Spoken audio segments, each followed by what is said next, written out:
everyone, and welcome. It is Wednesday. It is the time of week for the Knowledge Bolide crew. We haven't missed a single week in over 5 years now. Yeah, the crew is strong, the crew is wise. I've seen you commenting. I know it's catching on. We are doing a Meteorite or Meteor Wrong for our Patreon supporters today. Our Patreon supporters are really important to us. They keep the wheels on the bus rolling. So we are going to spend some time on these. Now, we have a lot on the plate as a crew tonight, so we've already spent some time with the crew looking at these samples, getting our opinions, and we're just going to basically roll through it here a little bit quicker than usual. Hey guys, I forgot to mention while we're recording, stick around to the end to play your own version of Is It a Meteorite or Meteor Wrong? I pull out 6 examples and I bet I will stump you. But know that the crew has already seen these things and we've already have hands up for comments on particular things. So, Sue, can you do me a favor and introduce these? This is a Meteorite or Meteor Wrong sample number 1. Yes, it's a meteorite or meteor wrong. We don't know yet. It's a suspected specimen. This was sent, the media was sent to us from JB, who is a returning supporter. I believe like this might be her third or fourth specimen. It was found in Bighorn Basin in Wyoming. As you can see, high desert, rocky hills, weighs a little over 2 kilograms. So she performed both of the tests on camera. So you will see that later. I think it's toward the end of the video. So light gray streak left behind, and I think it was very light or weak attraction to a magnet. And these are some of the features that JB reported seeing, the meteoritic features. We always ask our submitters to let us know what they think they're seeing. And we feel that's the best way for teaching and learning opportunities so we can understand the rock from their perception. So I will say, And Sue, I don't know if you're going to tell the story when I looked across the room and saw this sample on your screen and said, whoa, are those fluted regmaglypts? I was literally just about to comment about those. They were amazing. I'm like, Yeah. what the heck? So I'm like, we so have I an don't. exciting feature to show you guys today, at least in this sample. Yeah, absolutely. I literally, when I finished watching that video, I'm like, I'm not sure if I was looking at a meteorite or meteor wrong, but those look like fluted regmaglyphs. So we'll see what everybody thinks. So we do ask everybody to kind of take a stab at what they think it is. Sometimes people feel silly. They don't want to say, well, I don't want to be wrong. I'm like, just no, it's okay. There's nothing to be worried about. Just tell us what you think it is. So JB thought this could be a carbonaceous meteorite. So yeah, let's take a look at the photos and the video.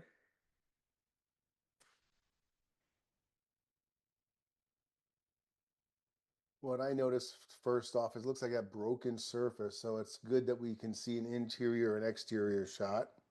This is a very telling photo. I'm hoping that someone likes what they see here and is able to address it. And Bruce just logged on. So hello, Bruce. Yeah, fluted regmaglyphs. So you'll see these features later on in the video, and it's just pretty interesting. I thought an interior shot. We don't really have a whole lot of interior shots of this sample, so you're going to have to kind of make this work for you guys. You can't catch a glimpse of it during the video. Yeah. You can see where it's shiny. Yeah. I think, Mm-hmm. oh, there it is, I think. Yeah. And as you guys remember, it does have a really high polish on it.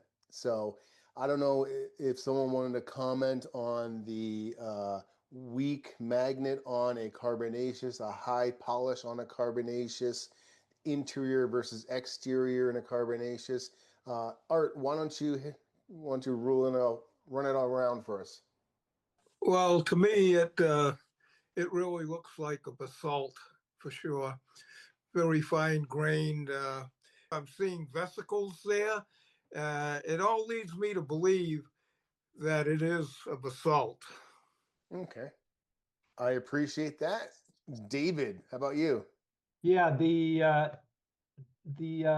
the vesicles as I was going to mention, but when they was cut and polished, Generally, if you got a carbonaceous chondrite, you're not going to get a shiny mirror-like polish on those. They're generally not that way. This has got more And heavy Dave, that's silica. because they're usually pretty friable material, correct? Exactly, Okay. exactly. And the other problem is there's no fusion crust at all. If it was fluted, um, you would see some sort of fusion crust. This doesn't look like it. And then you add the vesicles, which I don't really see that on meteorites, uh, unless it's really, really small ones from an oriented where it rolls over the back. But I don't see this. Then that white part there looks like a weathering rind of some kind. This right here, out on Yeah. the outside. Yeah. That Yeah. and the really bright ones right in front right there. Yeah, see, these to me are very reminiscent of caliche, which is on meteorites as well. I see Pat giving a thumbs up. That was his comment.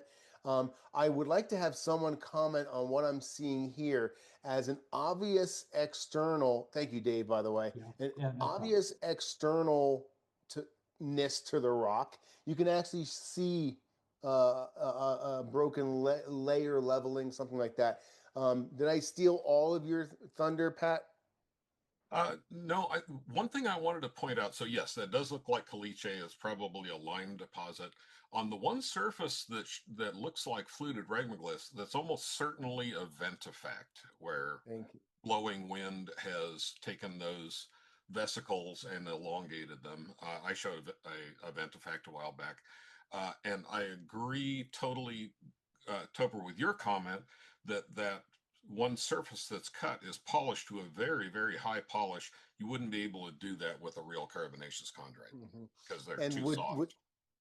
Let's talk about softness of a carbonaceous. Would a carbonaceous leave a mark, a No. scratch in a tile? No. Yeah. No, See not some that head. hard. Yeah, some heads are wagging, so no on that. So based on the density, the hardness of it, taking that polish and scratching the ceramic, we're going to say it's not a carbonaceous. Sue, did you have something else? I just wanted to add, I got really excited when I did see those fluted regmaglyphs. And the first question I asked you was, what is there a terrestrial process that could make those form? And that's Yeah. exactly, you said it's a benefact, and I'm like, Yeah. damn. Yeah. It was so promising to me. I was able to identify it quickly myself and with very a high level of confidence because of what I've learned here with the crew. I didn't know what a ventifact was, but you can imagine all these little holes are on an exposed side, and the wind is forever blowing in one direction from 1 o'clock to 7 o'clock. These are going to get elongated and stretched out and give you the appearance of fluted regmaglyphs because they're all in the same alignment because the wind is always blowing the same direction, and this thing maybe is embedded in the ground, only the top sticking out, and that's why one side appears to be elongated regmaglyphs, not round vesicles. Sue, did I take everything you had? And Pat, thank you very much for your comment. Yep. All right. So we are calling this. But see, again, I also want to say this is a really good thing because I would like to see this shiny, smooth, not smooth. It has a little bit of a bubbliness to it, a little texture to it. That is very reminiscent of fusion crust. The color that it is would be like a lunar fusion crust. Carbonaceous meteorites have absolutely 100% black fusion crust and flow lines. It's always 100% black. So, or iridescent mirroring, but you're never going to have a cream colored fusion crust on a carbonaceous. So I'm going to rule out carbonaceous based on all those. And I think we actually have some photographs, as Pat was saying. It's super hard to polish a slice of carbonite. Wow, we got Han Solo here. Carbonaceous material. because it's really friable. So I actually have some pieces here that I wanted to show off. I kind of threw the slide in before we move forward. I think we all agreed it's not a carbonaceous, but is there a consensus that it's not a meteorite either, just in general? Yes. Okay. Yeah. I'm seeing a lot of head shaking. Okay. Okay. Yeah, so this is an actual carbonaceous meteorite, and you can see the fusion crust on the outside is black. This is terrestrial contamination. Water got into here as well, but you can see this is what a carbonaceous meteorite actually looks like, exterior and interior. Again, this is a little bit weathered, but carbonaceous meteorites are not going to be around long. They are going to waste away to nothing. They're going to erode away. Rain is their enemy. They're not going to last. So most of the sample, here's a great shot showing the interior transitioning to an exterior of fusion crust. Literally, it just goes from the interior that has visible chondrules to a bubbly melted fusion crust. And that's exactly what we want to see in the carbonaceous samples. So we're hoping by showing some of these real examples, it helps guide you picking your piece out. Now this is another. This is Aquazarchus, another. That was one too, but this one's actually sliced, and you can see it's very fragile. This is not polished. This, if you put this on a lap, it would just shatter into a million pieces. You know, it's very, very, very rare to see a polished slice of carbonaceous. So, But you probably crush this in your hand if you tried. oh, absolutely. Yeah. Yeah. Yeah. We don't own this anymore, but I'm glad that we sold it in one piece. You can see right off the saw blades are there. And you can literally see it's ready to fall apart. And this is a fresh, witnessed carbonaceous fall that was collected, curated, and kept sliced the right way, kept dry, purged of all moisture. This was done the right way. And you won't see very many 10-gram slices or 9-gram slices of Aquazarchus flowing around because it will just fall and crumble apart. And you can actually see it happening here. So seeing one of those all polished up is just is not going to happen. Now, I do want to make a special announcement. I should have done this in the very beginning before everyone logged off and stopped watching the video. Joking. We're going to do this, play it yourself. You're going to be able to do this yourself tonight. I have 6 samples that I think are really, really good Meteorite, MeteorWRONG candidates. The crew has not seen them. We're not going to talk about them. I have my email address written down. And when I show them to you, I'm going to show them. You're going to send me an email. Let me know what you think.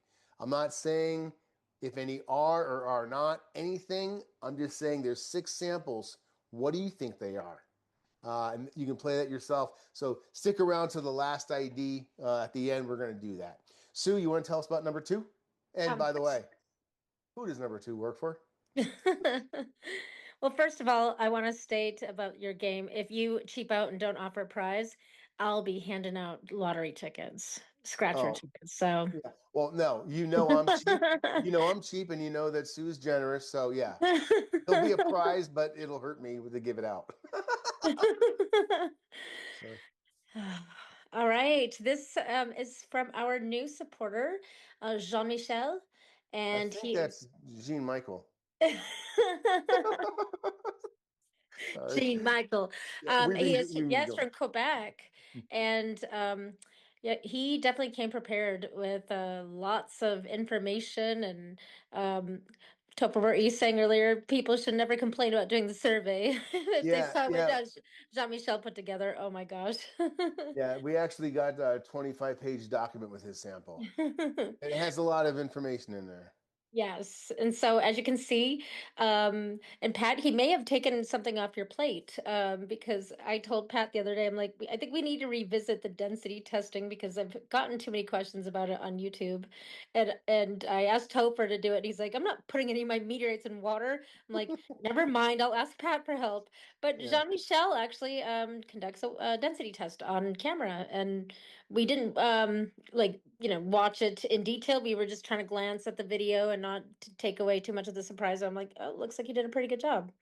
So we'll have to check Yeah, that out. I want to invite our watchers, if doing a density test is something that you think having us do it as an example, a demonstration for you, if that's something you think is beneficial, please put that in the comments below. If we get enough people, we'll definitely shoot a little thing. I'm not going to do it myself, so I'm going to have to lean on my crew, but I don't think I have a problem with that. Professor Pat will step up, I have no doubt. They're all Sue? hands for the camera. Yeah. All right. So let's take a look at what he observed. Yeah, there's lots of things on here that Lots he of them. Yes, I actually had to do 2 pages for Jean-Michel's, and I think I left some of his observations out. But I picked a lot of the meteoritic ones that we typically discuss. So as you can see, different regmaglyphs and orientation, all that. Here's what he was seeing or not seeing inside of the rock and the internal matrix. yeah. I this is okay. I'm seeing like brecciated with no clear chondrules. Okay. And then I remember what he says is possibly a Martian. Mm-hmm. So does that leaves like one stone in my mind that it could be, but I'm hope we might have a new one. We might have a very, very exciting one. Yeah, but this one has um, distinct black shock veins and also light green veining. So when we're going through this, we've already asked the crew to keep their eye out on these things, and so we're going to be talking about that as well as if we see signs of orientation, because you can't have a rollover lip and a shield face unless it's oriented. And we always discuss orientation on a sliding scale. So the crew member who's going to comment on that is going to tell us where on the sliding scale they see it if it was aerodynamic oriented to them. So let's get right to the sample. Sue, did you have anything else to intro this one? No, but I think that the crew should drop in our internal text what meteorites that they think you're referring to.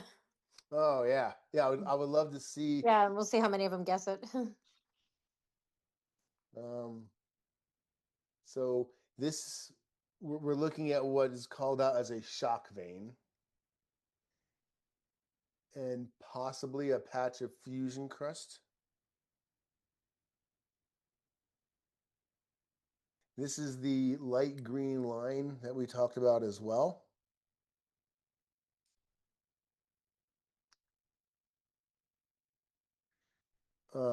Last couple shows ago, we talked about chondrules in Pat said it was chondrules in 3D, but that's wrong. It was chondrules in HD, chondrules in high def. So that's what is that what this is? Is this both? Is this a chondrule in 3D and in high def? Maybe someone will comment on that because that's what I'm looking at there. That's not what Jean-Michel thought he was looking at. Excuse me? I said that's not Jean-Michel didn't think he was seeing any chondrules at all, but No, I'm always going to argue from the side of the rock counter in what I see. So yeah, I see a chondrule there, perhaps, but also, do I see any chondrules in here? I don't know. I'll let the crew talk about that. All right. So now we're going to be looking at some larger pictures of it that may show some orientation. Here it is laying on its side. The same, I think the same picture is it's laid the on the same side. photo. I just Yeah. it's yeah, turn it Bigger on its this way. side so you can see more of it. Yeah. Okay. So as we're looking at this video, I can pause it whenever you want. I see only one familiar hand up, so I have to call on Dave. Mr. Pinsky, what do you have for us, buddy? Okay, and the first one, that shock vein looked like a inner growth of some like minerals in the crack. It didn't look like a shock vein to me. There's no fusion crust. The surface is very rough. If it were a oriented meteorite, it would be smoothed over a bit. And the polished interior again looked very much like polished quartz-like material, or it would be, a dark, shiny type of a crystal, which you generally, unless it's a palisite, you don't see in a meteorite. So it just, it just doesn't look right to me. Okay. Thank you, sir. Allison? Yeah, I see a couple of things, and I want to just circle back to that this is lightly attracted to a magnet. Pardon me. And we don't really see a reason why, which leads me to believe that possibly the whole stone has something incorporated into it that is causing it to be attracted to a magnet that may not be metal because we're not visibly seeing that. You're seeing on the outside or inside. You're not Correct. seeing that. Correct. Okay. So there's lots of dark minerals in earth rocks that will attract a magnet. And I'm going to say straight up, I don't know what this rock is. All I can say is it a meteorite or is it a meteorwrong? So the next thing that I want to address is fusion crust and patches.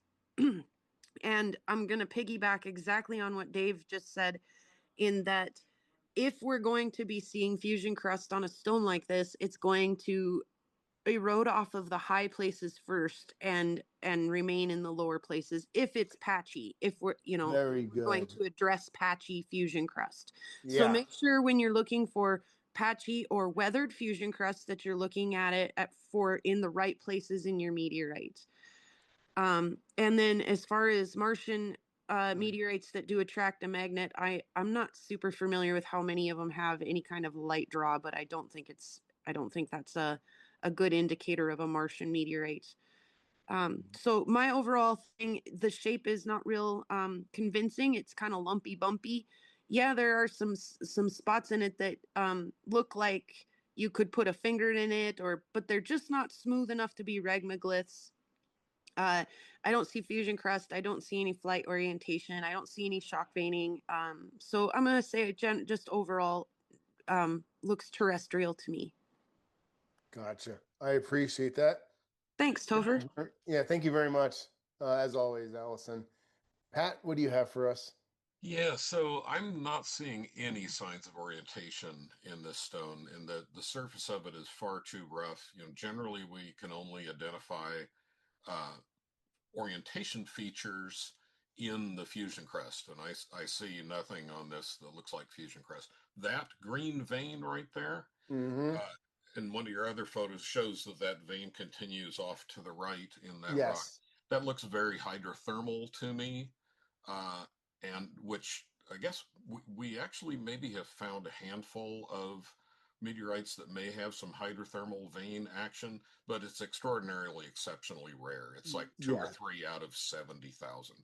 And Yes. in this area here, I'm not seeing anything that looks like a chondrule. And that's what I had.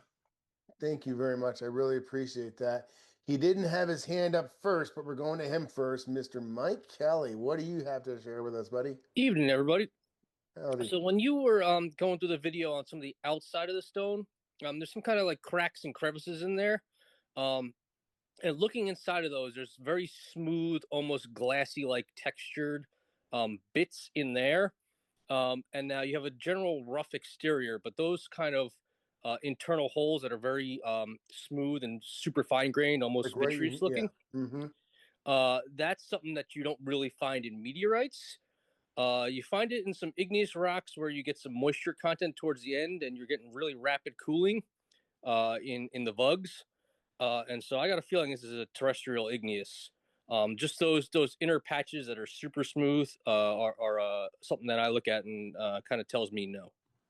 Oh, fantastic, man. Really appreciate it, Michael. Thank you. I don't know why I called you Michael. It's Mike Kelly, Mr. 101. Thank you, sir. Allison, do you have your hand up still, or do I need to call you still? Oh, good. Ben, Ben's hand went down too. Oh, Ben, go for it. I just like Mike, I feel it's an igneous rock because it's too rough.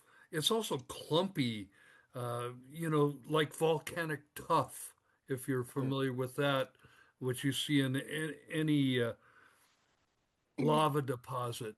And the vein, the greenish vein, is something I see commonly in basalt deposits, which is terrestrial olivine. I don't see any smooth surfaces that could be aerodynamically called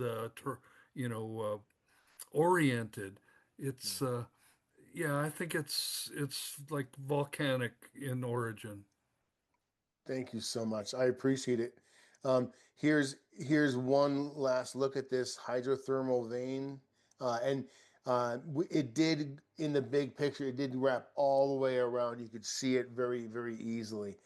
Sue, what do you have to say or share? Okay, yeah, my comment is not necessarily related to this rock, but since we're closing out, and a lot of people said something about the rough surface of this rock. And it reminded me of something that one of the submitters told me last month. And I didn't want to like call out any names or embarrass anyone, but I had asked him about how he altered his rock. I'm like, did you do something to it? And you know which one I'm talking about. And he told me he smoothed out each of the surfaces to flatten them out or something to that nature. And I was like, oh my gosh, don't do that again. So yeah, I'm glad that people were pointing out the rough surface. Our submitters, when they send rocks to us or send the media, um, don't remove features that are on the rock the way that you found it. Those are some of the best clues as to how we can identify the rock. So you wouldn't want to go and eliminate all of the rough surface. Maybe because you don't find it aesthetically pleasing, or oh, I don't like the Yeah. roughness. Leave it the way that it is, the way that it was found in nature. That's how we want to see it. So I just thought Yeah, that was a good opportunity to bring that up. really, really good opportunity to bring that up. I actually have that over here. We're going to show that off, I think, for the members only video. But yeah, everyone was commenting on the outside of this, so you definitely don't want to alter the outside before you send it in for our opinion. So very helpful suggestion, Sue. Near the end of this, we see our scratch test being done, and then we're seeing what now is a specific gravity test. This is basically you weigh how much water is displaced by your sample, and you can get a specific gravity, which is 3.1 on this one, and that would be in the low. And we actually have a chart that we can use. That would be really, really low chondrite. But if you think if we need to talk about that test or show that test or calculate or show you what the calculations are or why, if that's something you're interested in, we'd love to hear about it. I'm not going to waste our time doing it unless you guys are interested in it. So if you are, please comment below. But I think I agree with everyone on this, terrestrial, for all the reasons you guys pointed out. And that big hydrothermal vein was a real giveaway for me. Oh, I gave it away. There's your answer, guys. If our submitter thought this was an achondrite, breccia, no chondrules, and for Mars, there's only one thing it could be, and that is black beauty. There's a few stones that are paired with this. This is not the first one. I think 8036 or 8034, something like that, is the original one. This is one of them. This happens to be at ASU. This is a 67-gram piece of it. And what Black Beauty is its actual really, really scientifically important Martian sample. Usually when we have a Martian sample or any sample, it's from one place, from one time period by depth, and it gives us one bit of knowledge.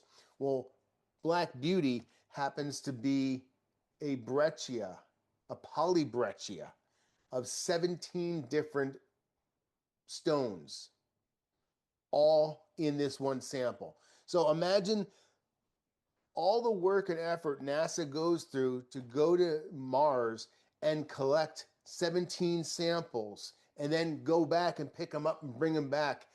We actually had this delivered to Earth for us. 17 Martian rock samples in one stone. And that just absolutely blows my mind. The fact that ASU allowed, the Busick Center for Meteorites allowed me to touch and hold this, $70,000 rock is just absolutely ridiculous. But this is the real Martian Black Beauty, and I always, hey, if there's ever an excuse to show off pictures of Black Beauty, yeah, that we're gonna take that chance to do it today. So look at that, that's beautiful, and you can see the exterior in this shot. It is rough, but not rugged. The stone that we just looked at I'm not trying to be abusive when I say it's haggard, it's angular. It looked chaotic on the outside. If you look at this one, it looks relatively smooth. So that's what Jean-Michel mentioned many times in his document, or I think a few times, how weathered he thought it looked. So I don't think he would take it as an insult. He found it, and he thinks it may have been even in a river at one point. Yeah, it was obviously removed from a river long ago, because I don't see any real rounding on it. Now, this is my humble sample of, it's a full slice of Black Beauty. It weighs 0.13 grams, but it is a full slice. But it shows you how much brecciated material is abundant even in this small little stone. You can literally see different samples in this one with one big brecciated stone in the middle. Like this is in my collection, and no, you can't buy it. It's not for sale. I was so enamored with it when I saw it. A complete full slice of Black Beauty. I don't care how small it is. It's mine. Okay, so now we are going to jump into the Rockhound White Glove Service. This is a new membership level. Sue, do you want to describe this a little bit? Do we have some slides to describe it? Sure, we do. Okay. You betcha, Smiley would say. You betcha. So we did introduce this new tier, I don't know, about 2 months ago. Posted it on our Patreon and on our Facebook, but wanted to just give you just a quick rundown. So the White Glove Rockhound tier is pretty much the same as the Rockhounder supporter, hunter supporter. That tier is $25 a month. This one is $50. The big difference is we have a lot of people that struggle with media, more than ones that don't. Getting the perfect picture, getting a good video in the right format, focused without worrying about it getting blurry. There's just so much to think about when you're taking a video. And so there's some people that just literally would get exasperated and just be like, "Can I just send this to you?" And Topher wasn't ready at that point to accept those, but after a while, we finally came up with some guidelines and stuff like that. So we are accepting the physical shipments now. So all you need to do is get it shipped out to us. Make sure if you want it back that you get a label to us, and you just need to fill out a survey for each rock submission. These surveys are only 10 questions. They're super easy. They're really fast. One of the questions is, what's your name? So another one's like, did you get it XRF tested? So like these aren't like, you might have to think about one of the questions. They're really easy. Yeah, so, and we've had several people sign up for them. And the one thing that I wanted to do, and maybe it will be permanent, but we're definitely doing it for the time being, is that we have a lot of Rockhound Hunter supporters who have signed up, and as much as we love accepting your monthly fees every month, we hate to see people just not use them at all. So I think we have someone that has almost 20 rock IDs just sitting there on their account. So we have told people, hey, you can turn 2 of those in for a white glove rock hound. And we've actually had more people do that than actually just sign up for the white glove. So yeah, you can use 2 at a time. Yes, you'll go through them twice as quickly, but you will probably actually finally use them for once. Yeah.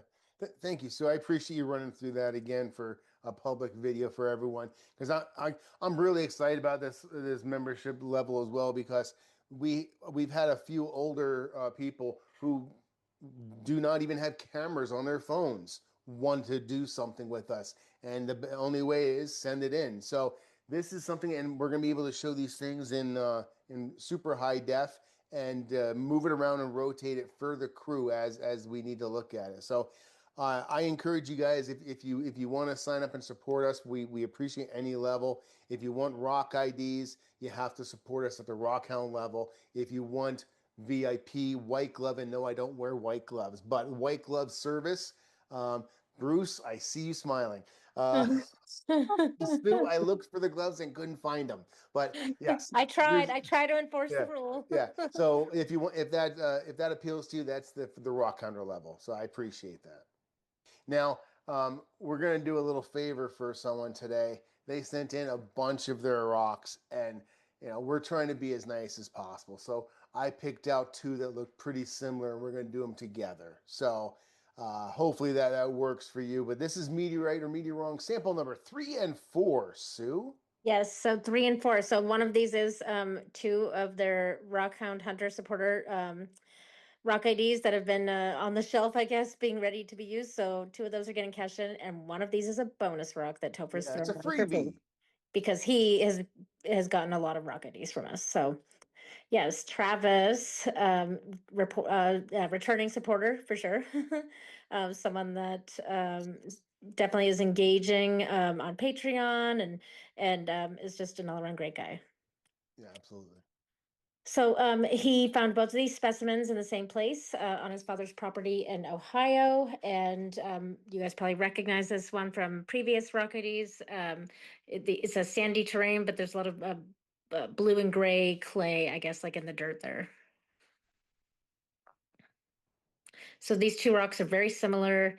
And as you can see, the weights are really close as well. And Topher's gonna be the one that tests the attraction to the magnet. He's gonna see if it leaves a streak, and I think I'm gonna give you the white glove service. Come yeah, on. he's gonna take care of it all for you, Travis. Yeah, nice. So yeah, and so Travis believes that both of these are lunars, and yeah, I think there's just maybe 1 or 2 more slides. Oh, just the one. Yes. So yes, live show and tell and testing Ooh, the Topher. I get my own slide. Very cool. Okay, so we're going to do 2 of them. This is number 9 and number 10 for Travis, that is. And I thought these looked fairly similar, or had enough in them where we could do them together. So I really want to get you guys' opinions on these. So let me show you the first one. Well, actually, I'll do them both right here.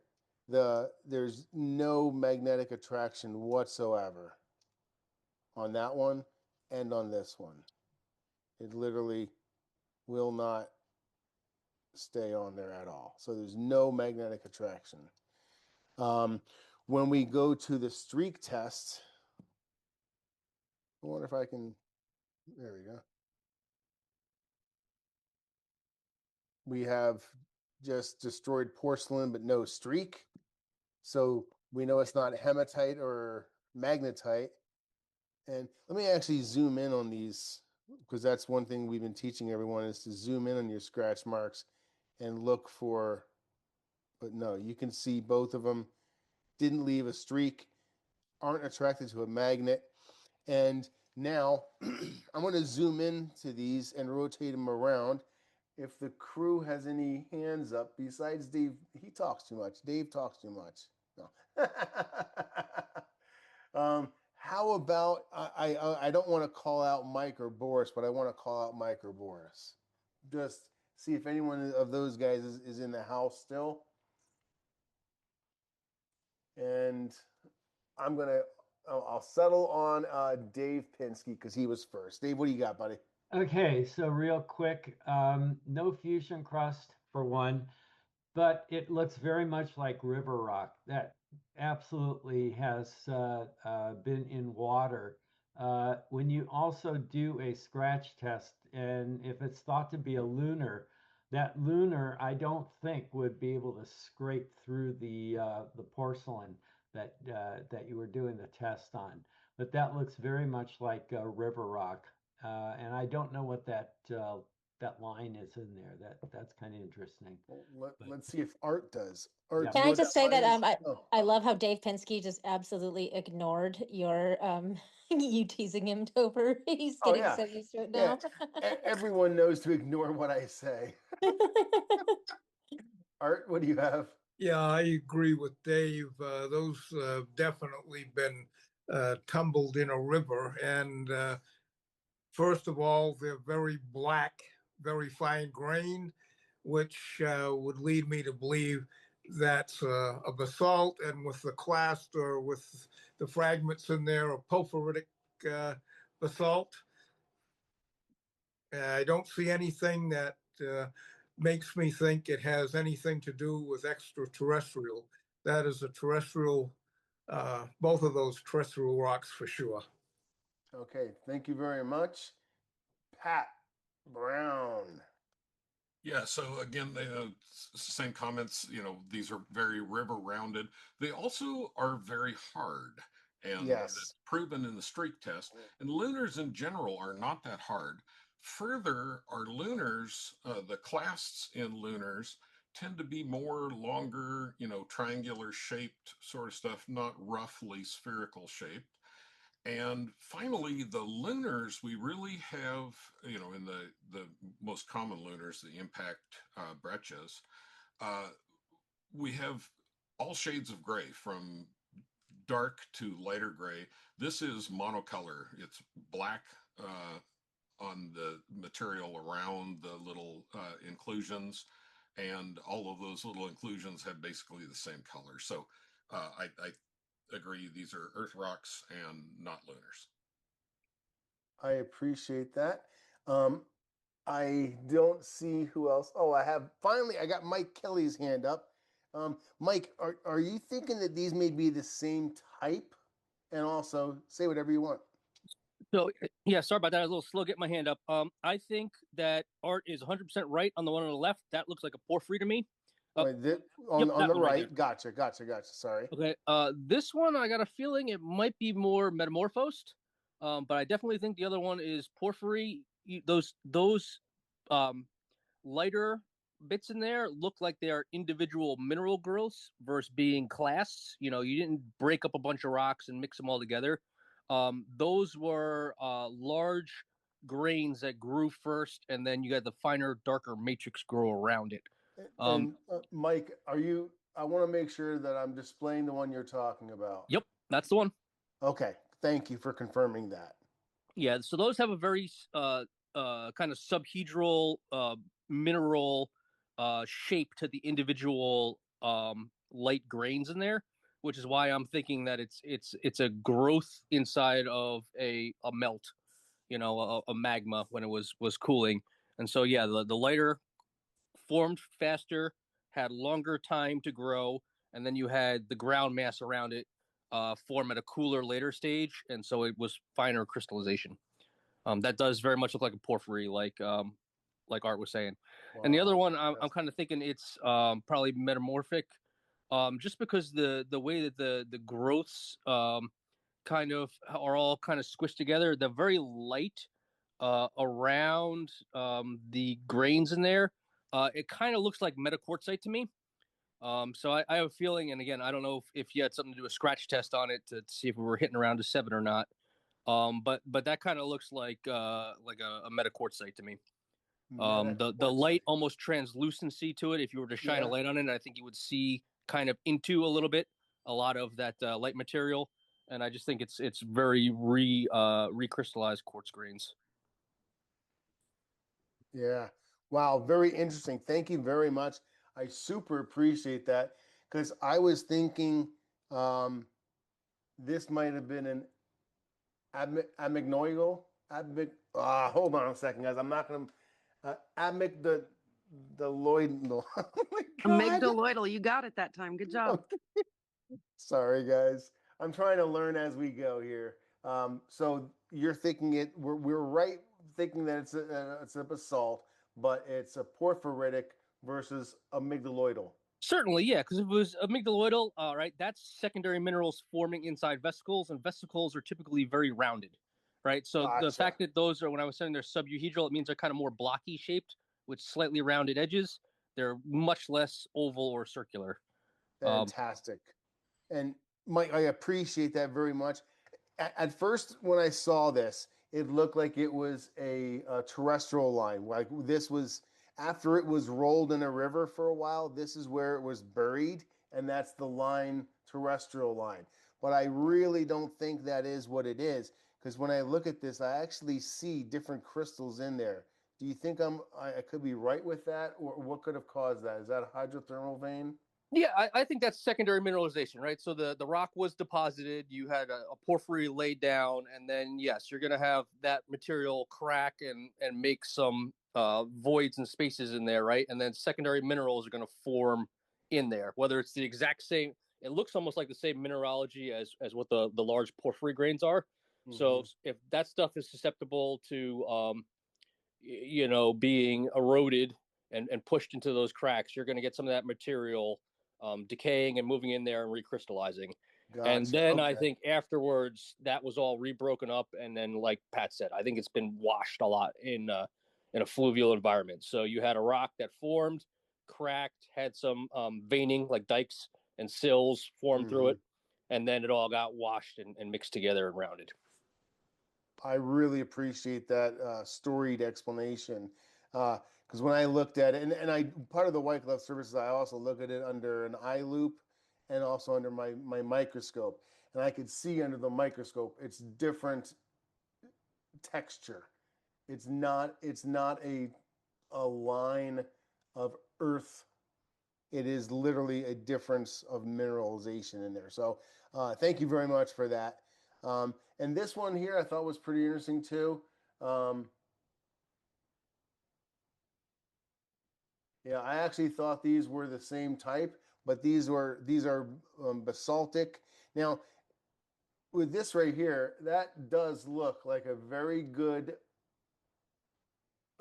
approximation of what I would expect a carbonaceous to look like if you take that caramel haze out of the way and just look at the material itself.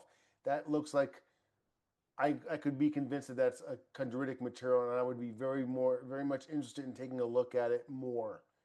But everything else rules it out. If you literally just showed me that little bit and took off that outside, I'd be very interested. So this is a good sample, but I think the crew has correctly identified it. Ben, did you have any closing comments on either one of these? Only that with both of them, the yellow beige inclusions, to me they look like silica, like feldspars. They're not right for a lunar. Thank you. And remember, guys, like 90%, I think, of the Earth is basaltic material. Oh, time for Topher's Meteorite Mystery Game. He's so excited. Yes. It is time, my precious, for Topher's Meteorite Mystery Game. Goodness, you don't have a bullhorn right now. I know. Oh my God. Okay, so this is just a little something I put together because this is hard to do. These are meant to be a struggle. This is meant to be a challenge. I have 6 samples that I have picked out that are nice and lapped. So you're not going to look at it and go, oh, that's cheating because it's a raw rock. No, these are all nice and lapped, These are beautiful samples. Some of them are rocks. Some of them are space rocks, perhaps. Some of them, maybe all of them are space rocks. Maybe none of them. I forget. I literally forget. I wrote it down in an envelope, put it in a mayonnaise jar on Funkin' Wagnall's porch, and it's been sitting there ever since. Holy What? I hold in my hands the envelopes. A child of 4 can plainly see these envelopes are hermetically sealed. They've been kept in a mayonnaise jar on Funkin' Wagnall's porch since noon today. Is anyone old enough to know what I'm talking about? No. Okay, good. I got 2 guys, 3 guys. The 3 oldest guys put their hand up, so I'm feeling really old. All right. Okay, Karnak. Yeah, the great Karnak. Okay. Okay, so now here's the rules. I'm going to show these 6 items. We're going to be playing music in the background. No one's going to say anything because the crew hasn't even seen these. The crew's going to play along as well. My email address is on this, will be shown on the screen. All samples are numbered. I'm going to go through them all one time. And that is it. You have to base your opinion on that. And I will be doing a magnet test. I have a magnet. So I will be doing a magnet test as well. So this is a chance for you to play along at home and see how much you've learned from our channel or how much you still need to watch our channel. But here's the email address, topherspin@gmail.com. Can't get any easier than that. All right, I'm going to show these items off one at a time. And that's pretty good. All right, we'll do a magnet test. You guys see that little bit of a draw? Yep. This one, big time draw.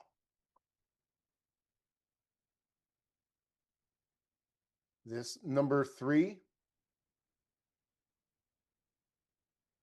medium draw, not enough to carry its weight. Number 4,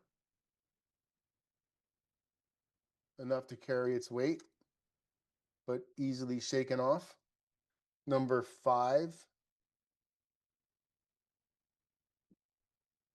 very magnetic.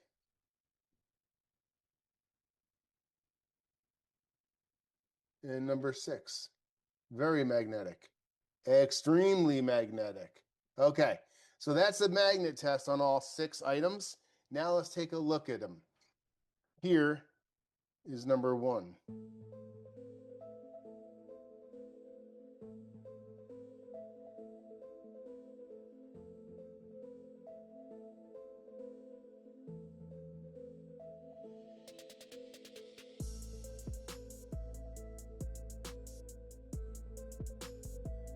All right, that is number 1. Here is number 2. And who does number 2 work for?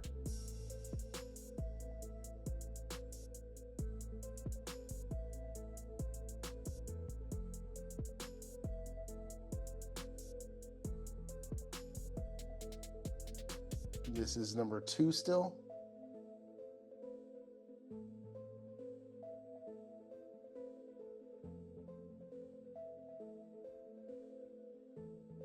This is number 3.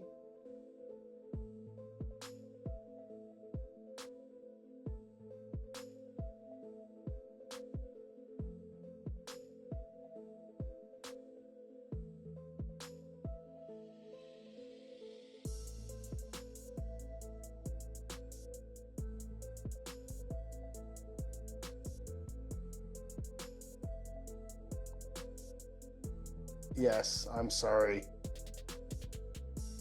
All right, and this is number 3. All right. Number 4.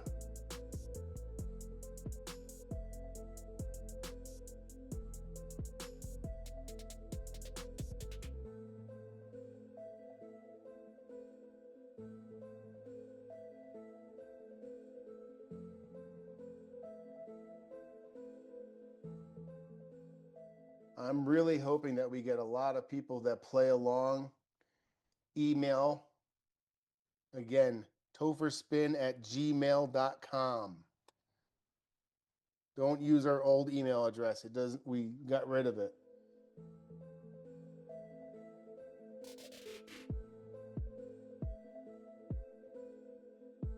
I would love to see how many people are able to get them all right.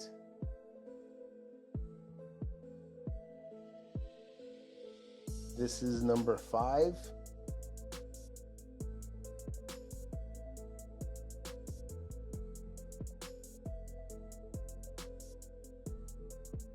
And finally, this is number 6.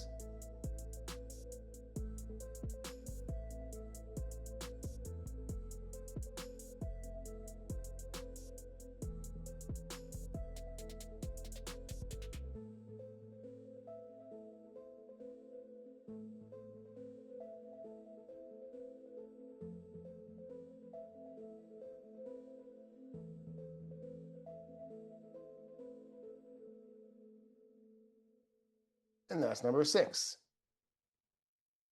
All right. Well, I hope you guys enjoyed that TOPHER'S Meteorite mystery game. Hopefully you're playing along at home. You're going to send us your votes of what you think is what. We are going to do another game right now. So if you get another piece of paper out, you just got rickrolled.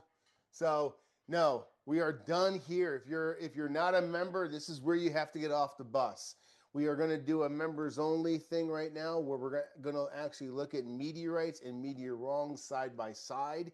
Yeah, that's going to be for our members only, just a little something extra. So join on Patreon or on YouTube. You can stream your videos from your Patreon app on your phone to your TV like a boss. All right. Thank you guys very much for your assistance, crew. I appreciate it. Thank you everyone for watching and have a great week. Take care.